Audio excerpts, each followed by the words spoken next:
আজকে আমি দেখো আমার একটা শখ পূরণ করতে চলে যাচ্ছি। দেখো অনেকগুলো টাকা নিয়েছি, আমি তাক্কি করে আমার শ্বশুরমশাইয়ের কাছ থেকে চেয়েছি যে আমার অনেকগুলো টাকা লাগবে, আমাকে টাকা দাও।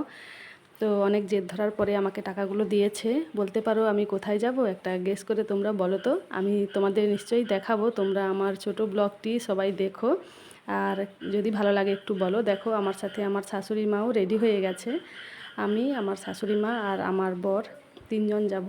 তো আমরা সবাই রেডি সেডি হয়ে গেছি। আমার বর দেখো হাতে ঘড়ি পড়ছে আর ওর হাতের ব্রেসলেটটা পরে নিয়েই আমরা চলে যাব।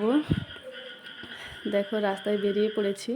কোথায় যাব তোমরা এক্ষুনি দেখতে পাবে। একটা আনন্দের দিন, আর আমার ভীষণ ভালো লাগে কাউকে কিছু গিফট হিসেবে কিছু দিতে, তো সেই জন্য চলে যাচ্ছি। দেখো কোথায় এসেছি তোমরা নিশ্চয়ই দেখতে পারবে। এটা ময়নাতে সবথেকে বড় সোনার দোকান এটাই। তো এখন সোনার অনেক দাম বেড়ে গেছে। এক ভরি সোনা 1,00,000 টাকা থেকে 6,000 টাকা কম। হ্যাঁ, 94,900 টাকা এক ভরি। সোনার দাম দিনকে দিন যা বাড়ছে, সোনা কেনাই একদম হবে না মনে হচ্ছে। আর তবুও অনেক রাখি করে আমি আমার শ্বশুরমশাইয়ের কাছ থেকে টাকা চেয়েছি আমার শাশুড়ি মার জন্য কিছু গয়না কিনবো বলি। আমার যথেষ্ট গয়না আছে, তো আমার শাশুড়ি মা নেই।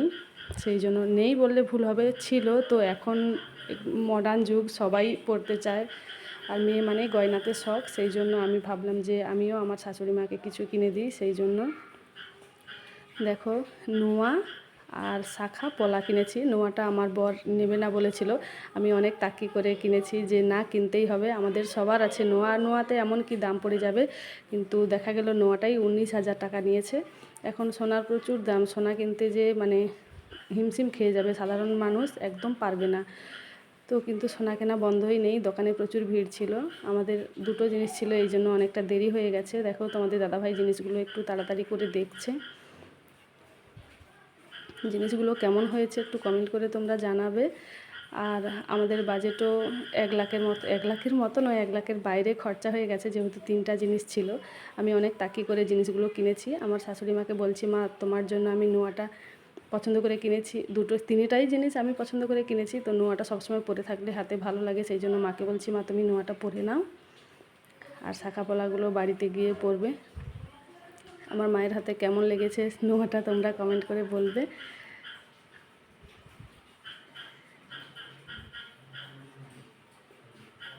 শাখা পলার জোড়াও কেমন হয়েছে বলবে। দেখো সব কিছু হয়ে গেছে, এবার বিল পেমেন্ট হবে, তারপরে আমরা বাড়ি চলে আসব।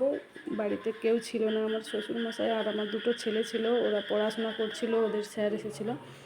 সেই জন্য একটু সময় ফাঁক পেয়েছি, তাই চলে গেছিলাম তিনজন, সন্ধ্যা করেই বেরিয়েছিলাম।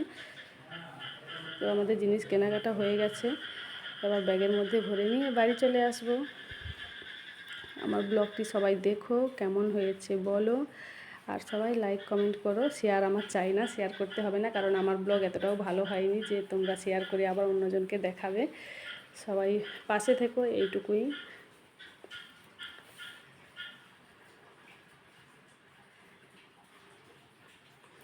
তোমাদের দাদাভাই তো নোয়াটা কিনতেই চাইছিল না, যে না দুটো জিনিস হয়ে গেছে আর নয়। আমি বললাম যে না, দুটো জিনিস 1,00,000 টাকায় হয়ে গেছে, তো আর বাকি টাকা আছে যখন নোয়াটা কিনে নিয়েই যাব। সেই জন্য তাকি করে নোয়াটা কিনেছি। তো আমি কি ভালো কাজ করেছি তোমরা বলবে কমেন্ট করে।